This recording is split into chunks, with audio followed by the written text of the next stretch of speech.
ಇಂದು ದೇಶದ ಎಲ್ಲ ರಂಗಗಳಲ್ಲೂ ಷಡ್ಯಂತ್ರಗಳು ನಡೆಯುತ್ತಿದ್ದು, ಭಾರತದ ಅಖಂಡತೆ, ಏಕತೆಗೆ ಭಂಗ ತರುವ ಪ್ರಯತ್ನಗಳು ನಿರಂತರವಾಗಿ ನಡೆಯುತ್ತಿವೆ ಎಂದು ಅಖಿಲ ಭಾರತೀಯ ವಿದ್ಯಾರ್ಥಿ ಪರಿಷತ್ ರಾಷ್ಟ್ರೀಯ ಸಂಘಟನಾ ಕಾರ್ಯದರ್ಶಿ ಎಸ್. ಬಾಲಕೃಷ್ಣನ್ ವಿಷಾದಿಸಿದ್ದಾರೆ.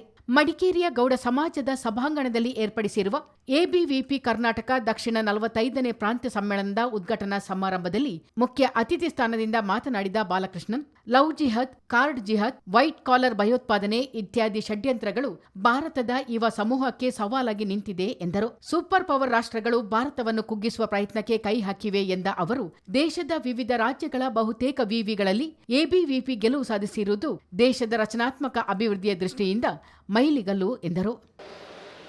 इस देश में परिवर्तन आ रहा है, नित्य नूतन चिर पुरातन एंशिएंट कंट्री में फिर अभी रूट्स एंड ब्रांचेस के बारे में एक उल्लेख किया है, जो एक शब्द हम लोग ने सुना, जो 142 करोड़ पीपल भारत का रूट्स के बारे में अध्ययन करना, जानने के लिए, समझने के लिए, उसको उससे एंशिएंट हिस्ट्री से एक नया भारत बनाने के लिए जो एक परिवर्तन कालखंड में हम लोग ने जी रहा है, इसलिए हम सब लोग भाग्यवान लोग हैं.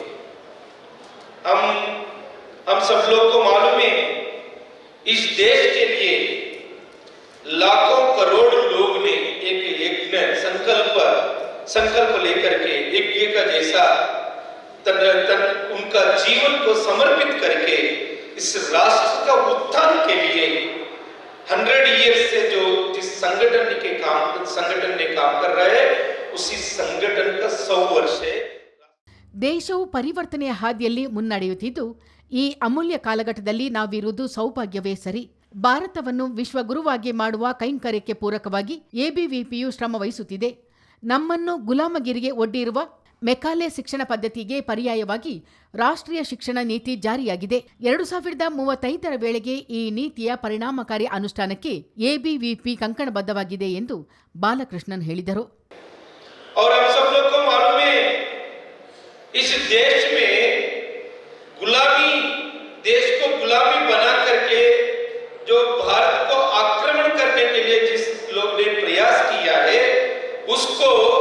भगाने के लिए, भारत को स्वतंत्र को लाने के लिए एक मंत्र सबको प्रेरणा दिया है, वो है वंदे मातरम. वंदे मातरम का 150th सेलिब्रेशंस इस समय में हो रहा है. मित्रों, ऐसा कालखंड में इस देश में परिवर्तन आ रहा है.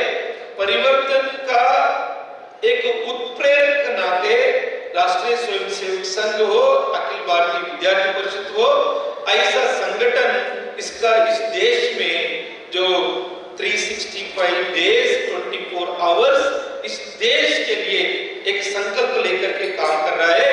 उसी संकल्प का कारण से भारत में परिवर्तन आ रहा है. विद्यार्थी परिषद के बारे में डॉक्टर रवि मंडिया साहब ने बताया, भारत में दुनिया का सबसे बड़ा छात्र संगठन है, विश्व का अति दೊಡ್ಡ विद्यार्थी संगठन है. विद्यार्थी परिषद का सदस्यता भी बताया है, 76 लाख हम लोग ने इस बार कंप्लीट किया है. भारत में सभी जिला में विद्यार्थी परिषद की एक्टिविटी, भारत छोड़कर लगभग 55 कंट्रीज में विद्यार्थी परिषद का एक्टिविटीज भिन्न डिफरेंट नेम से विद्यार्थी परिषद के एक्टिविटीज आज चल रहा है. फ्रेंड्स, आज विद्यार्थी परिषद 77 ईयर्स से एक राष्ट्र प्रथम नेशन फर्स्ट फिलॉसफी को लेकर के, एटीट्यूड को लेकर के एक अखंडता से विद्यार्थी परिषद जैसा काम कर रहा है, आज हम देखेंगे तो. ಸಮ್ಮೇಳನವನ್ನು ಉದ್ಘಾಟಿಸಿದ ವ್ಯಕ್ತಿತ್ವ ವಿಕಸನ ಮಾರ್ಗದರ್ಶಿ ಹಾಗೂ ಅಂತಾರಾಷ್ಟ್ರೀಯ ಅಥ್ಲೆಟ್ ಅರ್ಜುನ್ ದೇವಯ್ಯ ಮಾತನಾಡಿ, ಆತ್ಮವಿಶ್ವಾಸ ಹೊಂದಿದ್ದರೆ ಯಾವುದೇ ಗುರಿ ಈಡೇರಲು ಸಾಧ್ಯ ಎಂದರು. ಕೇವಲ ಸಿದ್ಧಾಂತ ವಿಚಾರಧಾರೆಗಳಿಂದ ಬದಲಾವಣೆ ಸಾಧ್ಯವಾಗದು, ಅವುಗಳನ್ನು ಪಾಲಿಸಿ ಅಳವಡಿಸಿಕೊಂಡರೆ ಮಾತ್ರ ಬದಲಾವಣೆ ಸಾಧ್ಯ ಎಂದು ಅರ್ಜುನ್ ದೇವಯ್ಯ ಹೇಳಿದರು. ತಮ್ಮ ಸಾಧನೆಗೆ ಕಾರಣವಾದ ಶಿಸ್ತು, ಛಲ, ಏಕಾಗ್ರತೆಯ ಬಗ್ಗೆ ಶಿಬಿರಾರ್ಥಿಗಳ ಗಮನ ಸೆಳೆದು ಶಿಬಿರಾರ್ಥಿಗಳು ಶಿಸ್ತಿಗೆ ಹೆಚ್ಚಿನ ಆದ್ಯತೆ ನೀಡಬೇಕೆಂದು ಒತ್ತಿ ಹೇಳಿದರು. ನಾನು ನಮ್ಮ ಸ್ವಾಮಿ ವಿವೇಕಾನಂದರ ಬಗ್ಗೆ ಓದಿರೋದು, ಆ ಮಹಾಗುರುಗಳ ಬಗ್ಗೆ ಓದಿರೋದು ನಾನು 28ನೇ ವಯಸ್ಸಿಗೆ. ಅದರಲ್ಲಿ 2ನೇ ವಾಣಿ ಏನಿದೆ ಅದನ್ನು ನಾನು ನಿಮಗೆ ಹೇಳ್ತೇನೆ. ಅದಕ್ಕೆ ನಾನು ಒಂದು ಮಾತು ಹೇಳಿದೆ 28ನೇ ವಯಸ್ಸಿಗೆ. ಅದು ಗೊತ್ತಾದ ಕೂಡಲೇ ಒಂದು ಮಾತು ಹೇಳಿದೆ ನಾನು. ಥಿಯರೀಸ್ ಅಂಡ್ ಕಾನ್ಸೆಪ್ಟ್ಸ್ ಅಲೋನ್, ವಿಚಾರಗಳು ಮತ್ತು ತತ್ವಗಳು, ಕೇವಲ ವಿಚಾರಗಳು ಮತ್ತು ತತ್ವಗಳು ಜನರ ಜೀವನ ಬದಲಾಯಿಸುವುದಿಲ್ಲ. Only theories and concepts do not change the life of the people. Then you should ask me, ನೀವು ಕೇಳಬೇಕು ನನ್ನ ಅರ್ಜುನ್ ದೇವೇನವರೇ, ಹಾಗಾದ್ರೆ ಏನು ಬದಲಾಯಿಸುತ್ತೆ? Practicing those theories and concepts will definitely change your life of the people. ಇಲ್ಲಿ ಡಾಕ್ಟರ್ ರವಿ ಸರ್ ಇರ್ಬೋದು, Balakrishna sir ಇರ್ಬೋದು, ಯಾರನ್ನ ತಗೊಳ್ಳಿ, ನೀವು ವೇದಿಕೆ ಮೇಲಿಂದ ಮಾತಾಡಿರ್ಬೋದು, ನಿಮ್ಮ ಗುರುಗಳಿರ್ಬೋದು, ಅಥವಾ ಇಲ್ಲಿ ಇರುವಂತ ಪತ್ರಕರ್ತ ಮಿತ್ರರಿರ್ಬೋದು, ಅಥವಾ ಈ ಹಿರಿಯರಿರ್ಬೋದು, ಯಾರೇ ಏನೇ ಮಾತಾಡಿದ್ರು ಕೂಡ ಅವ್ರಿಗೆ ಹೇಳೋದು ಏನು ಅಂದ್ರೆ ನಿಮ್ಮ ಬೆಳವಣಿಗೆ ವಿಚಾರದಲ್ಲಿ. ಅದಕ್ಕೆ ನಾನು ಹೇಳಿದೆ, theories and concepts alone do not change the life of the people. ಕೇವಲ ವಿಚಾರಗಳು ಮತ್ತು ತತ್ವಗಳು ಮಾತ್ರ ಜನರ ಜೀವನ ಬದಲಾಯಿಸೋದಿಲ್ಲ. Practising those theories and concepts will definitely change the life of the people. ನಾನು ಪ್ರಾಕ್ಟೀಸ್ ಮಾಡ್ತೇನೆ, ಅದರ ಥರ ಇರ್ತೇನೆ. ಹಾಗಂತೇಳಿ ಹೇಳ್ಕೊಂಡು ಹಾಗಾದ್ರೆ ಅರ್ಜುನ್ ದೇವೇಗೌಡರು ನೀವು ಬಹಳ ಸಾಧುಗಳಲ್ಲ, ಖಂಡಿತವಾಗ್ಲೂ ಇಲ್ಲ. ಪ್ರತಿಯೊಬ್ಬರಿಗೆ ಹೇಳ್ತೇನೆ, ನಾವು ಮನುಷ್ಯರು ಅಂದ ಮೇಲೆ ಒಬ್ಬ ಸಾಮಾಜಿಕ ಪ್ರಾಣಿ, ನಾವು ಕೂಡ ಪ್ರಾಣಿನೇ. But we are social animal. ಹಾಗಿದ್ರೆ ಏನ್ ಮಾಡಬೇಕು? ಹಾಗಿದ್ದ ಪಕ್ಷದಲ್ಲಿ ನನ್ನ ವೈಯಕ್ತಿಕ ವಿಷಯನ ನನ್ನ ವೈಯಕ್ತಿಕ ಜೀವನದಲ್ಲಿ ಮುಗಿಸ್ಬೇಕು. Why hero don't look back. ನನ್ನ ವೈಯಕ್ತಿಕ ವಿಷಯನ ವೈಯಕ್ತಿಕ ಜೀವನದಲ್ಲಿ ಮುಗಿಸ್ಬೇಕು. ಸಾರ್ವಜನಿಕ ಜೀವನಕ್ಕೆ ಬಂದಾಗ I should be an ambassador of the society. ಯಾಕಂದ್ರೆ ನಾಳೆ ನೀವು ಶೋಭಾಯಾತ್ರೆಗೆ ಹೋಗ್ತೀರಾ, ಹೇಗಿರ್ಬೇಕು? ವಿದ್ಯಾರ್ಥಿಗಳು ಹುಲಿಗಳ ತರ ಇರಬೇಕು. ನಿಮ್ಮನ್ನು ನೋಡ್ತಾ ಇರೋ ಎಲ್ಲ ಜನರು ನಗಬಹುದು, ಆದ್ರೆ ನೀವು ನಗಬಾರ್ದು. ಯಾಕಂದ್ರೆ ಇಲಿಗಳು ನಗ್ತಾರೆ, ಹುಲಿಗಳು ಗರ್ಜಿಸ್ತಾರೆ. ಆ ತರ ಇರುವಂತ ವಿದ್ಯಾರ್ಥಿಗಳು ಇರಬೇಕು. ಶೋಭಾಯಾತ್ರೆಗೆ ಹೋಗ್ತೀರಾ, ನಿಮ್ಮ ಜೇಬಿನಲ್ಲಿ ಮೊಬೈಲ್, ನಿಮ್ಮ ಕೈಯಲ್ಲಿ mobile. This is not the order of the day.